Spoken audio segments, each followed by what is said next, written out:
Good morning students. आज की कक्षा में हम संज्ञा मतलब नाउन के बारे में जानेंगे। संज्ञा का अर्थ, संज्ञा के उदाहरण और संज्ञा के प्रकार के बारे में आज की कक्षा में हम जानेंगे। तो आइए देखते हैं संज्ञा किसे कहते हैं, संज्ञा के कितने प्रकार हैं और संज्ञा के उदाहरण कौन कौन से हैं। तो बच्चों, आज की कक्षा में हम संज्ञा के बारे में जानेंगे।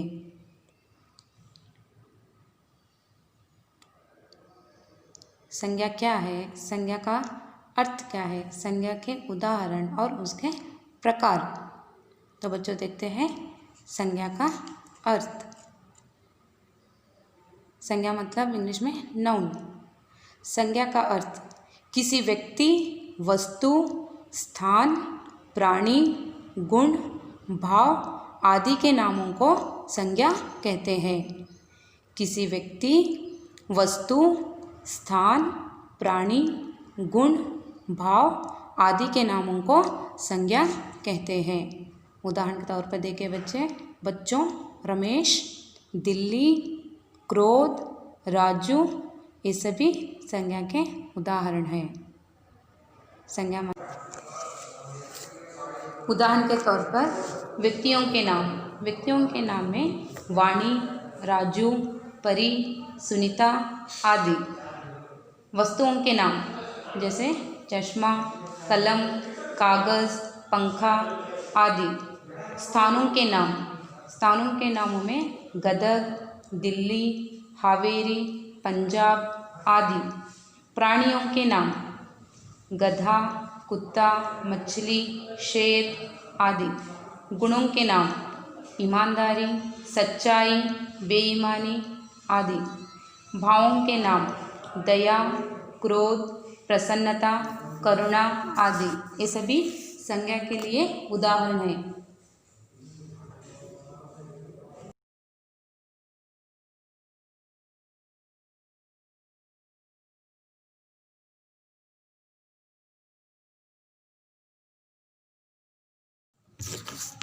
बच्चों, अब देखते हैं संज्ञा के प्रकार। संज्ञा के प्रकार, पहला व्यक्तिवाचक संज्ञा, जिसे इंग्लिश में प्रॉपर नाउन कहते हैं।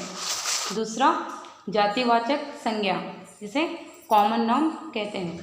तीसरा भाववाचक संज्ञा, जिसे अब्स्ट्रैक्ट नाउन कहते हैं।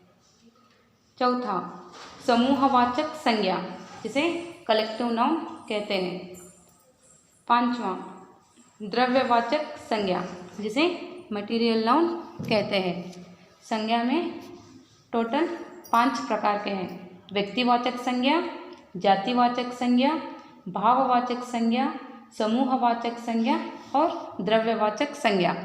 ये सभी संज्ञा के प्रकार हैं। संज्ञा के प्रकारों के बारे में आप जानेंगे। व्यक्तिवाचक संज्ञा।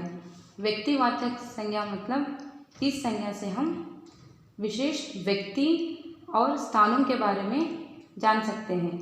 पर्टिकुलर प्लेस और पर्टिकुलर पर्सन के बारे में ये संज्ञा हमें सिखाता है, समझाता है। जैसे दिल्ली, सचिन, मुकेश, हम्पी, इन सभी के बारे में इस संज्ञा से हम जान सकते हैं।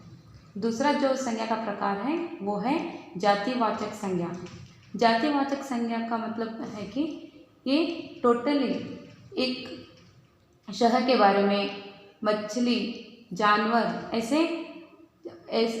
ऐसे स्थानों के बारे में, ऐसे महत्वपूर्ण पक्षियों के बारे में, जानवरों के बारे में ये संज्ञा हमें सिखाता है।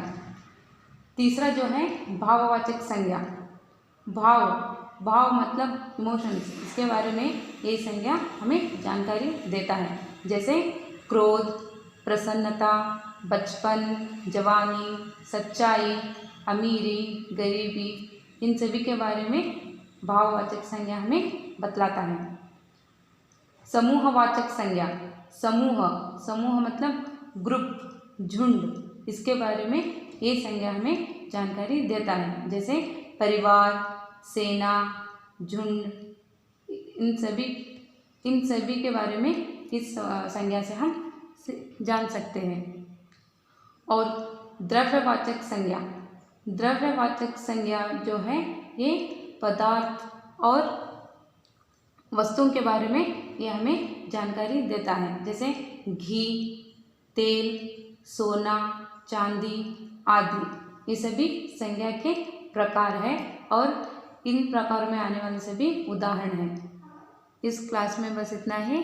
अगली कक्षा में हम नए टॉपिक के साथ फिर मिलेंगे।